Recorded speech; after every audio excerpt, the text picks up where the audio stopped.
வணக்கம். என்ன செய்தியை பார்க்க போறோம்னு கேட்டீங்கன்னா, அதிமுகவுக்கு கிடைத்த அசத்தல் வாய்ப்பு ஆட்சியை பிடிக்க போதா இல்ல கை நழுவ விட போதா, இதைத்தாங்க நம்ம இன்னைக்கு விரிவா பார்க்க போறோங்க. என்னப்பா சொல்ற, நேத்து மெரினா பீச்சில் நடந்த கூத்த பாத்தியா இல்லையா? நேத்து ஆலோசனை கூட்டத்தில் எடப்பாடி பழனிசாமி முகத்துக்கு எதிராக பகுதி செயலாளர் கேட்ட கேள்வியை பாத்தியா இல்லையா? தினந்தோறும் டிவியில் அதிமுக பற்றி பிரேக்கிங் நியூஸ் வந்துகிட்டே இருக்குது. இதெல்லாம் பார்த்த பிறகு கூட அதிமுக கரைந்து கொண்டு வருது. ஆனா அதிமுகவுக்கு கிடைத்த அசத்தல் வாய்ப்பு ஆட்சியை பிடிக்க போதா இல்ல கை நழுவ விட போதான்னு சொல்றியே, எல்லாம் நம்புற மாதிரியா இருக்குது. இது என்ன ஜெயலலிதா தலைமை தாங்குற அதிமுக நினைச்சியா? எடப்பாடி பழனிசாமி தலைமை தாங்குகின்ற கட்சிப்பா அப்படின்னு நீங்க சொல்லலாம். சரி, மெரினா பீச்சில் என்ன நடந்தது? ரெண்டாவது, பகுதி செயலாளர் எடப்பாடி பழனிசாமியை பார்த்து பொதுச் செயலாளர் பதவி விட்டு போ அப்படின்னு சொன்னாரா இல்லையா? அந்த செய்தியை முதல்ல பார்த்துட்டு ரெண்டாவது அதிமுகவுக்கு கிடைத்த அசத்தல் வாய்ப்பை பற்றி பார்க்கலாம்னு நான் நினைக்கிறேன். இப்போ எடப்பாடி பழனிசாமி பதவியில் இருக்கக்கூடாது. ஏன் பதவியில் இருக்கக்கூடாது அப்படின்னு சுருக்கமாக பார்த்தோம்னா, சிவி சண்முகத்தினுடைய மாவட்ட செயலர் பதவி மீண்டும் கொடுக்கவே இல்லை. ஆனால் பதவி வேண்டும் என்று எடப்பாடி பழனிசாமிக்கு நெருக்கடி கொடுக்குறாங்க இல்லையா? அவங்கெல்லாம் ஒரு கேள்விக்கு பதிலை சொல்வதே கிடையாது. ஏன் சிவி சண்முகத்துடைய பதவி பறிக்கப்பட்டது? அவரு கட்சி விரோத நடவடிக்கையில் ஈடுபட்டாரா இல்லையா, இல்ல கட்சிக்கு விசுவாசமா இருந்தாரா? இந்த ரெண்டுத்துல எதனா ஒரு பதில எடப்பாடி பழனிசாமி கிட்ட சொல்லிட்டான்னு வச்சுங்களேன், கண்டிப்பாக நம்ம சிவி சண்முகத்துக்கு மாவட்ட செயலர் பதவி கொடுத்துடலாம். இல்ல வேற கட்சிக்கு ஆதரவு தெரிவித்தாரு, கட்சியில் சேர்ந்துட்டாரு, ஆனால் சேர்ந்தார் இல்ல கட்சி விசுவாசத்தை காட்டினாரா இல்ல எடப்பாடி பழனிசாமிக்கு எதிராக பேசினாரா? அதிமுகவை பலவீனப்படுத்துற மாதிரி கருத்து தெரிவித்தாரா இல்ல அதிமுகவை பலப்படுத்துற மாதிரி சிவி சண்முகம் அவர்கள் கருத்து தெரிவித்தாரா? அப்போ சிவி சண்முகத்துடைய செயல்பாடுகள் எவ்வாறு இருக்கிறது? எடப்பாடி பழனிசாமி தமிழகம் முழுவதும் பிரச்சாரம் பண்ணார். சிவி சண்முகம் விழுப்புரம் மாவட்டம் முழுவதும் பிரச்சாரம் பண்ணார். தமிழகம் முழுவதும் பிரச்சாரம் பண்ண எடப்பாடி பழனிசாமி தன் மாவட்டத்தில் 7 தொகுதியில் வெற்றி பெற்றார். சிவி சண்முகம் அவர் மாவட்டத்தை மட்டுமே பார்த்தார், எத்தனை தொகுதியில் வெற்றி பெற்றார். அப்போ தலைமையில யார் இருக்கணும்? தமிழகம் முழுவதும் பிரச்சாரம் பண்ணாலும் தன் மாவட்டத்தை வெற்றி கோட்டையாக வச்சிருக்கின்ற எடப்பாடி பழனிசாமியா, ஒரு மாவட்டத்தில் மட்டும் பிரச்சாரம் பண்ணி ஒரே ஒரு தொகுதியில் மட்டும் வெற்றி பெற்ற நம்முடைய சிவி சண்முகமா? சிவி சண்முகம் ஒரு குற்றச்சாட்டை வைக்கிறார். இன்னைக்கு அதிமுக வெற்றி பெற்றிருப்பது அத்தனையும் பாமக போட்ட பிச்சை அப்படிங்கிறார். ஏன் விழுப்புரம் மாவட்டத்தில் பாமக பிச்சை போடலையா? பாமகவுடைய தலைமை அலுவலகம் எங்க இருக்குது? திண்டிவனத்தில் தானே. அந்த திண்டிவனம் எந்த மாவட்டத்தில் இருக்குது? விழுப்புரம் மாவட்டத்தில் தான் இருக்குது. அப்போ பாமக கோட்டையிலே நம்ம சிவி சண்முகம் அவர்கள் கோட்டையை விட்டு இருக்கிறாருன்னா அப்போ அவர் சிறந்த ஆளுமையா? தேர்தலுக்கு முன்பாகவும் வேலை செய்யற மாதிரி தெரியுது. தேர்தலுக்கு பின்பாகத்தான் வெற்றி பெற்றதை எட்டுமோயி தமிழக வெற்றி கழகத்தில் அடமானம் வச்சு பதவி பெற வேண்டும், பணம் பெற வேண்டும் என்று முயற்சி எடுத்தாரு. கட்சி தாவல் தடை சட்டம் பாயும் என்பதனால திரும்பி வந்தாரு. ஆனா தேர்தலுக்கு முன்பாக என்ன வேலை பார்த்தாரு? அப்போதெல்லாம் எடப்பாடி பழனிசாமி சிவி சண்முகம் சொல்றது அத்தனையும் கேட்டாரா இல்லையா? ஒண்ணுமே இல்லைங்க. உங்க எல்லாருக்கும் தெரியும், ஜெயக்குமார் அவர்கள் தான் மேலவை எம்பிக்கு ஆசைப்பட்டாரு, எடப்பாடி கிட்ட கேட்டாரு. சிவி சண்முகம் ஆசைப்படுறாருன்னு சொன்ன பிறகு சரியா அந்த மனுஷன் கோவக்காரன், கட்சியை உடச்சு விட்டாலும் உடச்சு விடுவான், சரி போயிட்டு வரட்டையா அப்படின்னு சொல்லிட்டு மேலவை எம்பி பதவி கொடுத்தாங்களே இல்லையா? கேட்கும் போதெல்லாம் சிவி சண்முகத்துக்கு சலுகை கிடைச்சதா இல்லையா? அப்படி இருக்கும் பொழுது கட்சியை எவ்வளவு பலப்படுத்திருக்க வேண்டும்? எம்பியாவே தொடர்ந்தியா? இல்ல நான் தேர்தலில் போட்டியிட போறேன்பா, எம்எல்ஏ ஆக போறேன் அப்படின்னு சொல்லிவிட்டு யாரையும் கேட்காம எம்பி பதவியை ராஜினாமா பண்ணியா இல்லையா? அதனால நம்மளை பொறுத்த வரைக்கும் சிவி சண்முகம் சரியான போராளியா, கட்சியை வளர்த்திருக்கிறாரா அப்படின்னு கேட்டீங்கன்னா கட்சியை வளர்க்கல. விசுவாசமாவது இருந்திருக்குதா அப்படின்னு கேட்டீங்கன்னா விசுவாசமும் கிடையாது நம்முடைய சிவி சண்முகத்துக்கு. அப்படி இருக்கும்போது இந்த சிவி சண்முகத்துக்கு எதுக்கு மீண்டும் மாவட்ட செயலாளர் பதவி கொடுக்கணும்? நியாயமான காரணத்தை எடப்பாடி கிட்ட சொன்னாங்கன்னு வச்சுங்களேன், இந்த 1300 பேருடைய கோரிக்கை எடப்பாடி பழனிசாமி ஏற்றுவார். ஜெயலலிதாவுடைய சமாதிக்கு போலாம், விழுந்து வணங்கலாம், எடப்பாடி பழனிசாமி மீது ஏகப்பட்ட குறைகளை வரிசையா அடுக்கலாம். ஆனால் சிவி சண்முகத்துடைய தகுதி என்னவா இருக்குது? இந்த 1300 பேரும் யாருக்காக போராடுறாங்க? கட்சி வளர்ச்சிக்கா இல்ல தமிழக வெற்றி கழகத்திடம் போய் அடமானம் வச்சுட்டு பதவி பெறலாம் என்று நினைச்சாரு அவருக்காகவா? இல்ல தேர்தலுக்கு முன்பாக எடப்பாடி பழனிசாமி இந்த சிவி சண்முகத்துக்கு மாவட்ட செயலாளர் பதவி கொடுத்திருந்தாரா இல்லையா? ஒருங்கிணைந்த விழுப்புரம் மாவட்டத்துக்கே வந்து சி.வி. சண்முகம் தான் மாவட்ட செயலாளர் இருந்தார். மாவட்டங்கள் பிரிக்கப்படவே இல்லை. இப்படி ஒருங்கிணைந்த விழுப்புரம் மாவட்டத்துக்கு முழுவதுமாக சி.வி. சண்முகம் பொறுப்பா இருக்கும்போது 2021 2026 வரைக்கும் கட்சியை வளர்க்காம என்ன பண்ணியிருந்தாரு? நாம கொள்ளடிச்சிட்டோம், இன்னைக்கு விழுப்புரம் மாவட்டத்தில் இறங்கி போராட்டம், சண்டை சச்சுரவு, ரெண்டாவது கட்சி வளர்ப்பு என்று ஈடுபட்டோம்னா திமுக காரன் தூக்கி உள்ள வச்சிருவான்னு சொல்லிட்டு 2021 2026 வரைக்கும் அமைதியா இருந்துட்டு தோத்த பிறகு வந்து எப்பா வெற்றி பெற்றது அப்படியே கொஞ்சம் தமிழக வெற்றி கழகத்துக்காக திருப்பு, அவங்க பதவி தராங்கன்னு சொன்னாங்க அப்படின்னு முறையாக வந்து எடப்பாடி கிட்ட ஆதரவு கூட கேட்காத அந்த விஜய்க்கு தானா போய் ஆதரவு அளித்து விட்டு இப்ப பதவி வேணும் என்று சொன்னா எந்த கட்சியில கிடைக்கும்? கொஞ்சம் யோசனை பண்ணுங்களேன்.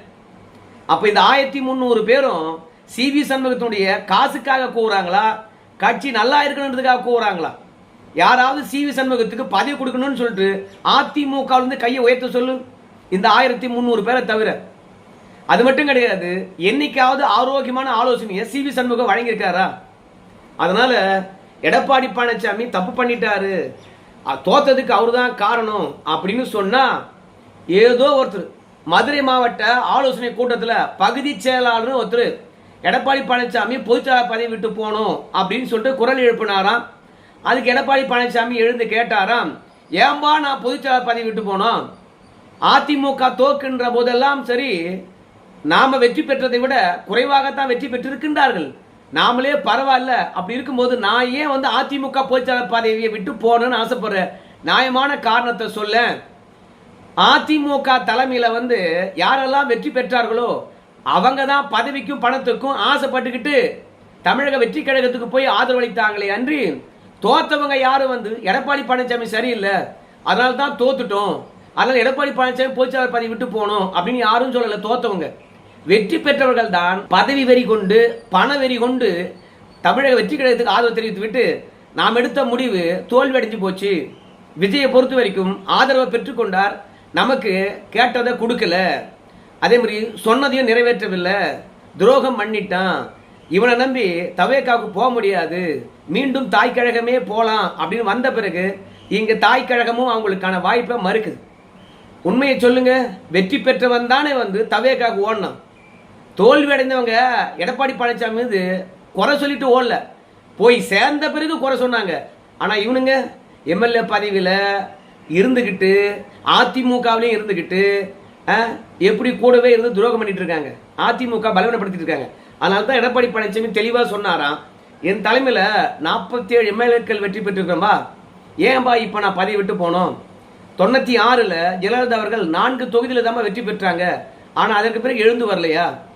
அதே மாதிரி 2021ல் 66 தொகுதியில் வெற்றி பெற்றோம்பா, ஆனால் 2006ல் ஜெயலலிதா அவர்கள் 62 தொகுதியில் தான் வெற்றி பெற்றாங்க. தோல்வி அடைகின்ற போதெல்லாம் வந்து இந்த எடப்பாடி பழனிசாமி தலைமை தாங்கி வெற்றி பெற்றதை விட குறைவாக தான் வெற்றி பெற்றிருக்காங்க. அதனால நான் ஏன்பா பொதுச்செயலாளர் பதவி விட்டு போனோம்? ஒன்று மட்டும் சொல்றேன் கேட்டுக்குப்பா, இந்த தேர்தல் திமுகவா இருந்தாலும் அதிமுகவா இருந்தாலும் சரி, யாரு நமக்கு எதிரி என்பதை கணிக்க தவறிவிட்டோம். எதிரியை கணிக்க தவறி இருந்ததுனால இன்னைக்கு அவங்க வெற்றி பெற்று விட்டார்கள். ஆனா விஜய் தான் நமக்கு பிரதான எதிரி என்று தெரிந்திருந்தா சும்மா விட்டுருப்போமா? அவருடைய எல்லா தோல்விகளையும் சும்மா பட்டியலிட்டு இருக்க மாட்டோமா? மக்கள் விஜய் பக்கம் போகாம தடுத்திருக்க மாட்டோமா? அதனால இந்த முறை தேர்தலை சரியா கணிக்கல, அதனால தான் திமுகவும் தோத்தது அதிமுகவும் தோத்தது. இது ஒரு விபத்தே அன்றி இதுதான் கள நிலவரம் கிடையாது. அப்படி இருக்கும்போது எப்படிப்பா நான் வந்து பொதுச்செயலாளர் பதவி விட்டு போகணும்னு சொல்றேன், சொல்லுப்பா அப்படின்னு சொல்லிட்டு எடப்பாடி பழனிசாமி சொன்னதாக விளக்கமும் கிடைச்சது. ஆனா அதிமுக ஐடி விங்ஸும் சரி, ராஜன் செல்லப்பாவா இருந்தாலும் சரி, என்ன சொன்னாங்க தெரியுமா? எடப்பாடி பழனிசாமியை பார்த்து யாரும் பொதுச்செயலாளர் பதவி விட்டு போவாங்க அப்படின்னு சொல்லவே இல்லை. இது பொய்யான செய்தி என்று ராஜன் செல்லப்பா சொன்னார். அதே மாதிரி அதிமுக ஐடி விங்ஸை பொறுத்த வரைக்கும் இப்படி ஒரு செய்தியை ஊடகத்தில் போடுறதுக்கு முன்பாக தயவு செய்து அதிமுக கிட்ட போன் பண்ணி கேட்டுக்கங்க. தினந்தோறும் அதிமுக பற்றி எதிர்மறையான செய்திகளை தான் போடுறீங்க, ஆனா இப்போ அவதூறு செய்திகளை போடுறீங்க. அதனால தயவு செய்து என்கிட்ட போன் பண்ணி கேட்டுட்டு அதற்கு பிறகு இந்த மாதிரி செய்தியை வெளியிடுங்க. யாரும் எடப்பாடி பழனிசாமி பதவி விட்டு போகணும்னு சொல்லிட்டு யாரும் போர்க்குடி உயர்த்தல. தயவு செய்து தவறான ஒரு பிரச்சனையை கலைப்பு விட்டுறாதீங்கோ அப்படின்னு சொல்லிட்டு ஐடி விங்ஸ் கூட ஊடகங்களை கேட்டுக்கொண்டிருக்கு. ஊடகத்தை பொறுத்த வரைக்கும் திமுக பற்றி பேச மாட்டான். ஏன்டா கூட்டணி கட்சிகள் எல்லாம் திமுக விட்டு ஓட்டாங்களே, அந்த அளவுக்கு திமுக பலவீனமா இருக்குது அப்படின்னு கேட்கவே மாட்டான். கிட்டத்தட்ட 70 நாள் ஆச்சு.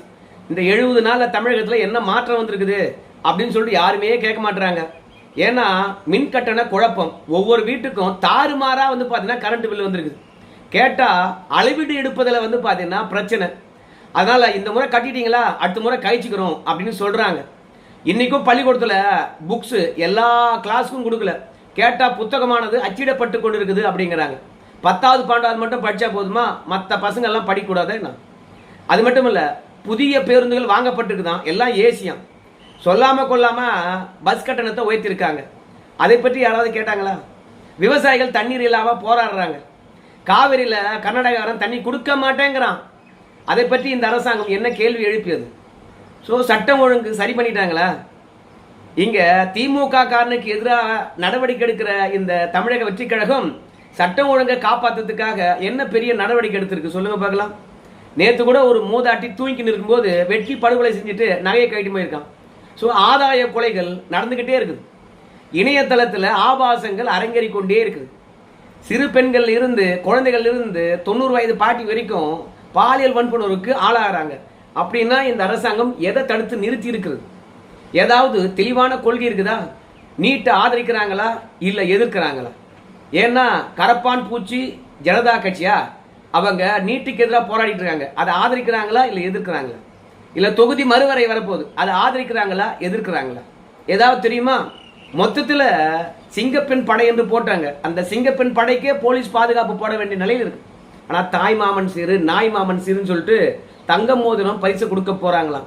ஆனால் மருத்துவமனையில் அடிப்படை கட்டமைப்பு கூட கிடையாது.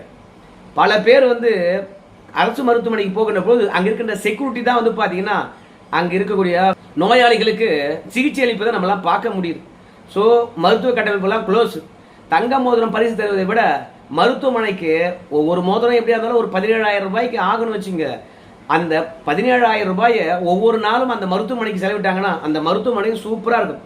இப்படி இந்த அரசாங்கம் எடுத்திருக்கின்ற எல்லா முடிவுகளுமே தப்பா இருக்கும்போது இதை பற்றி பேச மாட்டானுங்க. அதிமுக அழிஞ்சதை மட்டும்தான் பேசுவாங்க. ஏன்னா இன்னைக்கு தமிழகத்துல 3வது ஒரு கட்சி இருக்கக்கூடாதுன்னு விஜய் நினைக்கிறாரு, திமுக நினைக்கிறாங்க. ஆனா உண்மையில என்ன நடக்குதுன்னு கேட்டீங்கன்னா அதிமுகவுக்கு கிடைத்தது தான் அற்புதமான வாய்ப்பு. விஜய் அவர்களை பொறுத்த வரைக்கும் திமுக புள்ளிகளை எல்லாம் பிடிச்சி உள்ள போடணும் அப்படின்னு நினைக்கிறார். ஏன்னா தான் ஒரு மீச வச்ச ஜெயலலிதா அப்படின்னு காட்டணும்னு நினைக்கிறார். தப்பு பண்ணவங்க தப்பிக்கவே கூடாது, ஊழலே நடக்கக்கூடாது, ஊழல் செஞ்சவங்களும் தப்பிக்க கூடாதுன்னு நினைக்கிறார். அதனால திமுக இருக்கிறவங்க அடுத்தடுத்து கைதாகின்றார்கள். இப்படி அடுத்தடுத்து கைதாகின்ற நிலைமை இருக்கிற போது திமுக சொல்லியிருக்கின்ற விட என்ன தெரியுமா? 6 மாத காலம் அமைதியா இருங்கய்யா, எதை பற்றியும் பேசாதீங்க, அதோட எந்த குற்றச்சாட்டாக இருந்தாலும் சரி மரியாதையாக வையுங்க. ஏன்னா புதுசாக வந்திருக்கவங்க கொஞ்சம் சுறுசுறுப்பாக இருப்பாங்க, அதுக்கு பிறகு வழிக்கு வந்துடுவாங்க அப்படின்னு சொல்லியிருக்காங்க. இதுலேருந்து என்ன தெரியுது? கூட்டணிகளும் இல்லை, திமுக அடக்கி வாசிக்க சொல்லியிருக்கிறது தலைமை. ஆனால் இப்படி ஊழல் வழக்கில் திமுக முக்கிய புள்ளிகள் உள்ள போகின்ற போது அதிமுகவுக்கு இயல்பாகவே வழி பிறக்கிறது. களத்தில் போய் மக்கள் பிரச்சனையை பேசலாம். திமுக காரன் தான் பார்த்தீங்கன்னா விஜயை விமர்சிக்கிறோம் என்ற போர்வில தொடர்ந்து கைதாக போறான். ஏன்னா தான் கட்சி பலமா இருக்குது, தன்னை ஒன்றும் பண்ணிட முடியாதுன்னு திமுக காரன் நினைக்கிறான். அந்த திமிர்ல பேசிக்கிட்டே இருப்பதனால அடுத்தடுத்து கைதுகள் அரங்கிறது. கைதாரவங்க அத்தனை பேரும் வாய் மூடி மௌனமாயிறாங்க. சேகர் பாபு எங்க, அப்புறம் ஏவா வேலு எங்க, KN நேரு எங்க மூர்த்தி, எல்லாரும் அடங்கி ஒடுங்கிட்டாங்களா? இல்ல திமுக எம்பிக்கெல்லாம் எங்க இருக்காங்க? ராசா ஆரம்பத்தில் பேசினார், இப்ப எங்க வரலாம்? அதனால அடுத்தடுத்த கைதுகள் திமுகவை அலற விட்டுருக்குது. அதனால அவங்க போய் மூடிக்கிட்டு படுப்பாங்க. ஆனால் எப்போதும் போல வழக்கமாக மக்கள் பிரச்சனைக்காக களத்தில் இறங்கி போராடினாங்கன்னு வச்சுங்களேன், அதிமுக மீண்டு வருவதற்கான வாய்ப்பு பிரகாசமா இருக்குது. திமுக கூட்டணி அமையுமா என்பதே தெரியாது. ஆனா அதிமுக கிட்ட கூட்டணி இருக்குது, தக்க வைத்துக் கொள்ளலாம். அதனால களத்துக்கு வருவதுதான் அதிமுக ஆட்சி பிடிப்பதற்கான ஒரே வழி.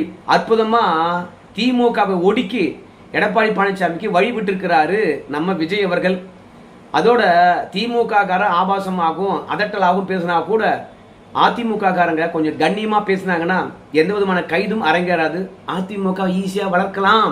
இந்த மாதிரி சிறு சிறு சலசலப்புகள் எப்போதும் இருந்துகிட்டே இருந்திருக்குது. அதை பற்றியெல்லாம் கவலைப்படவே கூடாது. திமுகவா அல்லது தமிழக வெற்றி கழகமா இந்த மோதல்ல அதிமுகவை கண்டுக்காம விட்டாங்க. அப்போ கட்சி வழக்கத்தை தானே பார்க்கணும், மக்கள் பிரச்சனைக்கு தானே போகணும்.